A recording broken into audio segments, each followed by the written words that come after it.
And on that, I can introduce you a new topic if you want. The best team, in your opinion, only one name. That's it. Best team and worst team till now.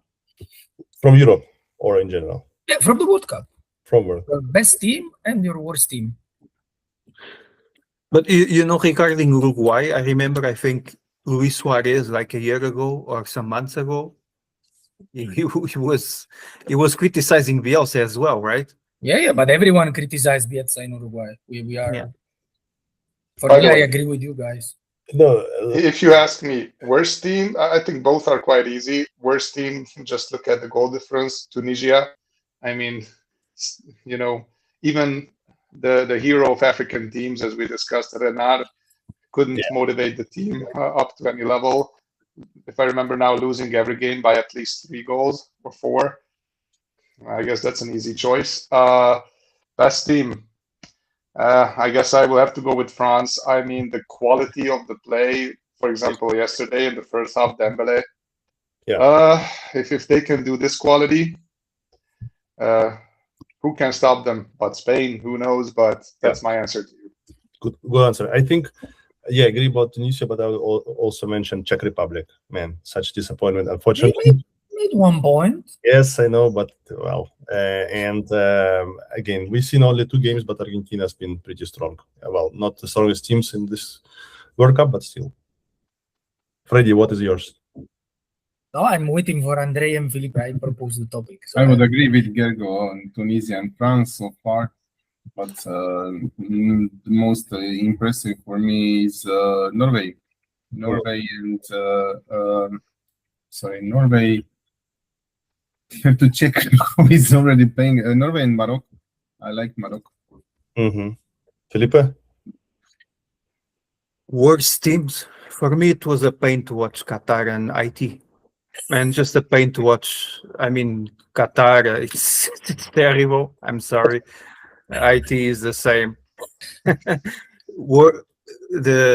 Not the best team of the World Cup for me so far, it has to be France. Okay. I mean, that France attack is just relentless, man. Mbappé and Dembele scored 3 goals, right? In the last game. And Olise, I mean, I don't see anyone. If they continue to play like this, I don't see anyone stopping France from reaching the finals at least. I don't see any other What a loss. Yeah. I don't see any other team playing as good as France right now. But I've just been thinking, what a loss, Olise for England. That guy should have been such an obvious choice for England. Yeah. And did he only make the French national team when he was in Bayern or already from Crystal Palace? I think so. In Bayern. So anyway, Bayern. what a miss by England. Yeah.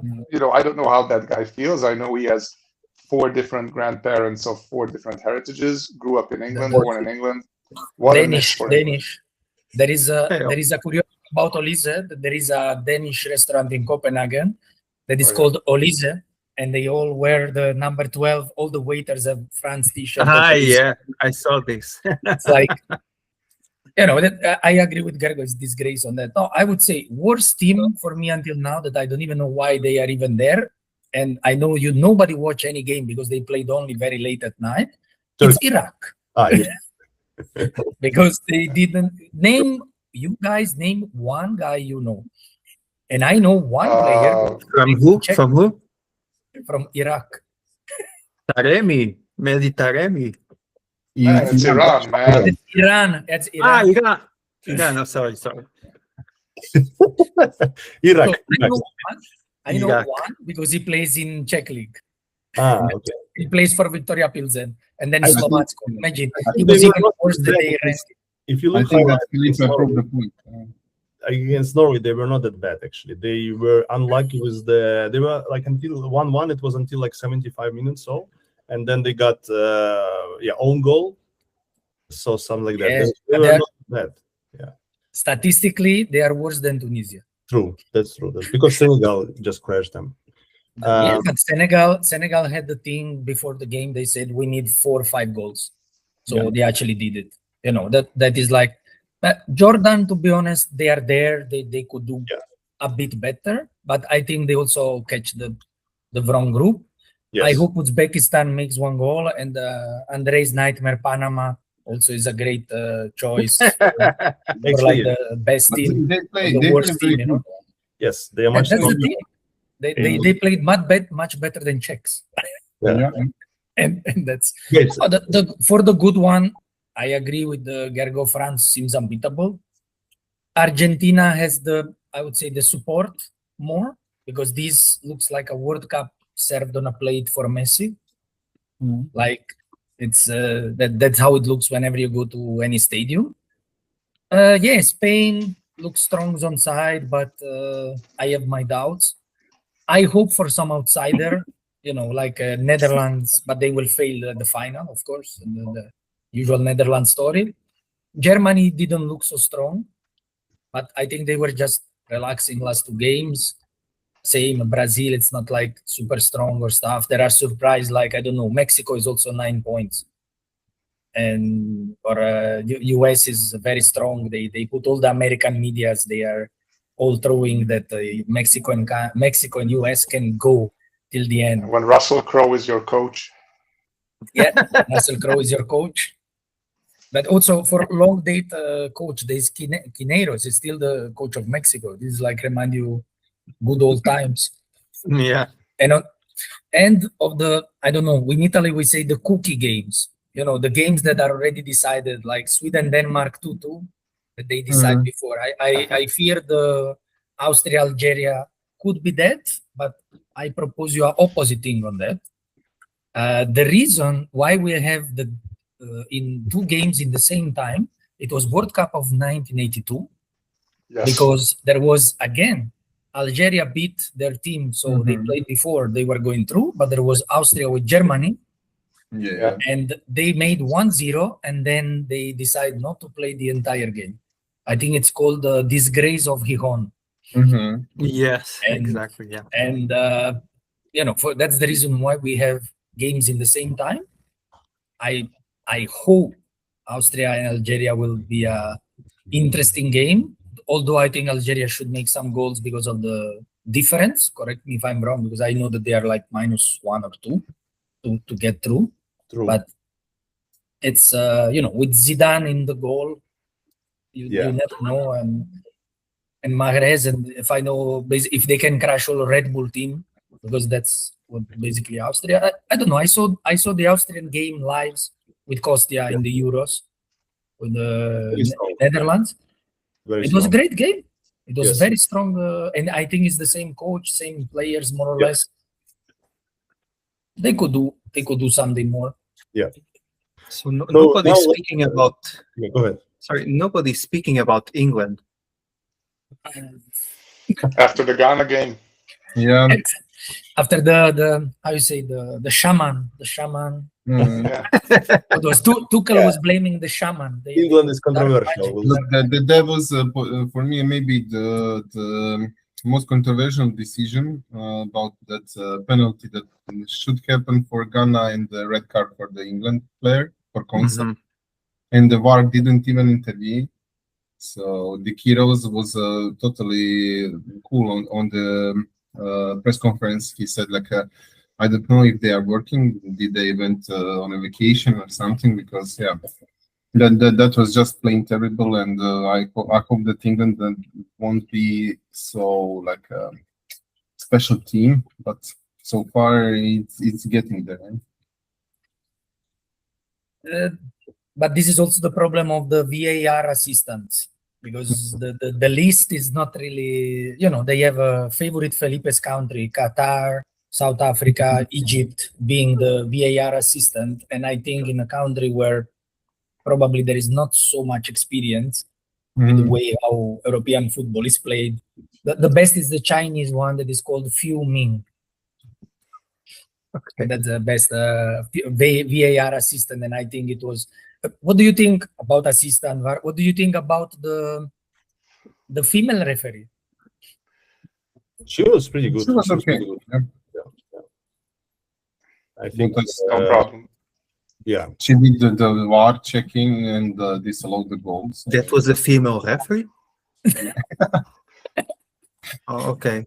Yes. Female There or was, with there was all with a the, I think there was all three. There was a female referee, the two assistant, and I think also for one game there was fourth official, all female. Yeah. Yeah. There was only from that game there was a controversial, but also VAR should have intervened for the first goal of the Germany. Yeah, high boot and that was. Yeah, the question is rather, why do all the VAR people suddenly go out on a coffee break at the same time? Like when Messi's incident happened, or yes, the England-Ghana game, because it seems to me that the rule should be that somebody always stays in the room, right? It's like a security guard looking at the monitors or something. But no, it seems that coffee and smoke break happens to happen at certain times. You have, of the VAR assistant, I would say out of 30, 15 are South Americans. Oh, okay. And 5 or 6 are Felipe's favorite countries, Middle East. And I think the rest is a mix between Italian, like Europe. There is one Italian guy, but he never official any game until now. Very boring game. So I think the VAR should take more seriously on that side, because I agree with Andre, like that penalty on Ghana, or the goal of Iran. For me, that reminds me of Kepa going up, so he makes offside. Like that. Actually, that's a very interesting topic. I didn't think about it. So, like the differences between all these VAR referees, like you mentioned, we have like half of them from Europe, others from South America or Middle East. All of them are used to a different kind of football and pace. Obviously, there are decisions I don't agree, but I don't believe they are making these mistakes intentionally. I believe more that it's actually from the background that they come, right? I mean, they are not used to the way that the VAR acts in Europe. Europe is not used to the way the VAR acts in South America and so on. So you guys really think that we can see this football, difference in terms of decisions in the VAR when it comes to the referees? For me, yes, because as I told you, for me, if you have one or two referees, there is only, I don't know, there is 3 from Africa and 1 from Oceania. What is their chance to actually have experience big game with VAR? Yeah, it can be, but Africa's Cup of Nations, when we watched it last year, I didn't recall VAR being there. So it's also a thing of US that I think, if you know the stories, there were many referees from Africa rejected for the visa issues and stuff. So mostly what we have of 52 referees are South Americans. And I don't mean the referee, I mean the rest of the compound around. So it's not only him taking decision, it's the rest of as we said, the VAR, the assistant. I think, in my opinion, it affects, because it can be that there is not an experienced referee from Qatar and having to make a game for, I don't know, Brazil versus European team, because the rule is that referee from that federation, like from UEFA or CONMEBOL, cannot be in that game. So imagine Qatar referee being for Brazil, France. Definitely, yeah. Guys, I think we had an amazing discussion. We covered a lot of topics. I think it's time to conclude, probably, unless someone wants to still share something. Yes, Freddy. Still share. We have 10 minutes more. Fun facts. Best player of the tournament so far for you guys. Good one. Good one. I talk till now, so I leave the... No. Say, what do you think? For me, Messi played against, since he's not running, he's walking. He has VAR vision. He for me, like at that level, Ronaldo is doing the same, but Ronaldo gets the ball and in the end does anything. Messi literally walks, But he gets one ball, he shots, goal. Maybe the opponents were easier, we could say that. But I don't think Congo is such a strong opponent. Yeah. For Portugal. So for me, Messi is good. And we honorable mention for France, but as a team. I'm Or Gergo, sorry. So no, I would pass because I'm thinking that I would have needed to watch more matches in fullness to be able to answer that question. Because obviously, I respect Messi the hell, but yes, he and Ronaldo are the only two players who are totally exempt from having to defend. And I think in the statistics they run the least, so something like 7.5 kilometers maximum per match. So can you appreciate that so much when, of course, the teams are built around them? It is the Francesco Totti thing when back in the Roma. Yeah, he was trequartista or no, Even for fake nine. Yeah, fake nine that doesn't do anything. Yeah, I'd say In the defense. one of the players that probably is not the superstar yet, but there is this super strong guy in Switzerland, Manzambi from Freiburg, a beast. Okay, he was against Bosnia or Canada, but still he was really good. We'll see. Yeah, he cannot.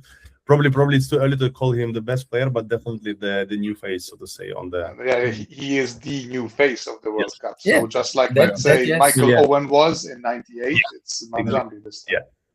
Yeah. There was a great goal by Alay Begovic. Yeah, they are talking about him against the Italy. He made his name, and that guy from Morocco is fantastic, Bouadi. Yeah, true. Yeah, from Lille, 18 years, and he's dominating the midfield. And there is a Ghana guy that scored the first winning goal, Vilakazi, I think. Yeah, he's also 18, I think, but he's really, really nice. Like ACN, But- they say.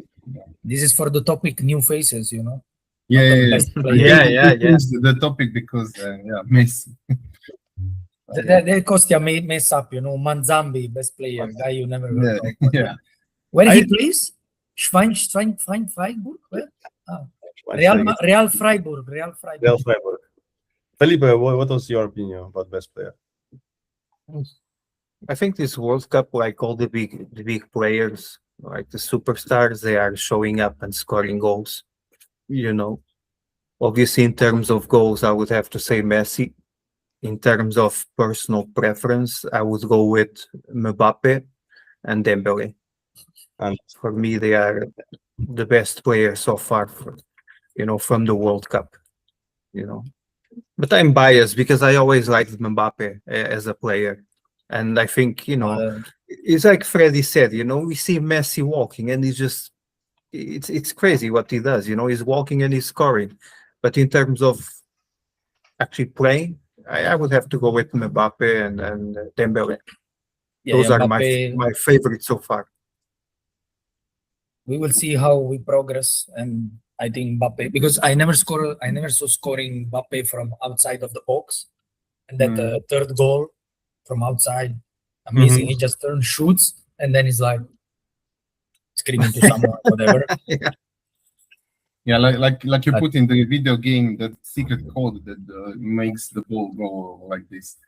Yeah, I think the Messi, because that what you said, that he doesn't run so much, but he makes the difference.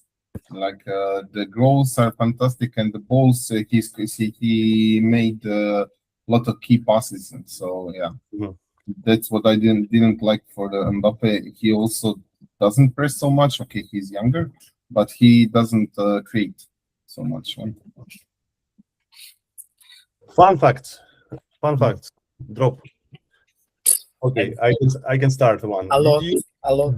Yeah, I know. And it's another hour. You were so eager for the fun facts. Fun facts. Fun facts. It's a fun 1 hour on YouTube, everyone. Come on. Yes. So did you see the last names of Haiti players, or just their names? Yes. Such a pointy, right? Apart the South African player that is named Yaya Shithole, I Yes. think we have Ruben, best name. I look at them like there is a guy with last name Experience giving the pass to the guy with last name Providence, and then Fortune is scoring. So Ruben Providence and Martin Experience, Yacine Fortune, Duke Lacroix. Yes, so poetic, so poetic. Ready? Your next one. For me, the fun fact I told you is like that. Ecuador did a great thing, beating Germany, and the president of country was giving a national holiday on that. On the other thing, because we will not talk enough about Curaçao and Vozinha, whatever. Just for I checked, Andre. Joško Guardiola has only 1.8 million followers, so I don't think he can go out of Really? teams, not Vozinha. Yeah. Wow. Yes. So no, for Curaçao, like the main top guy, that basically his name is Chang, and half of his family is born, raised Curaçao with all the dreadlocks and that. But then the grandmother is Chinese. Yeah. And that's why it starts He with was- Chang. And he And was basically- wonderkid for Manchester United. Yeah. He back in the days was like Bebe, wonder kid, and then he ends up to play for Ibiza. And the best name of the tournament is Hannibal. Oh no, from Tunis. Hannibal, yeah. Hannibal. From Tunis, there is Hannibal. Yeah. He was also Manchester United. I think there's a player. Is it in Curaçao? Kevin Lanini Pina, or was it Cabo Verde? I'm not sure. Anyway, his last name means a certain part of the female body in Hungarian, so it's pretty cool when they say it out loud. I guess that's my fun fact.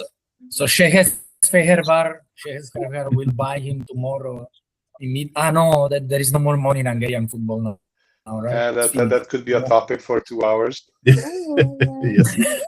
In the winter, when in July, because we have nothing to do and we will have to discuss the amazing qualification of Trepene versus what was Zelezny Charpanchevo. When we will have to discuss that's coming in a couple.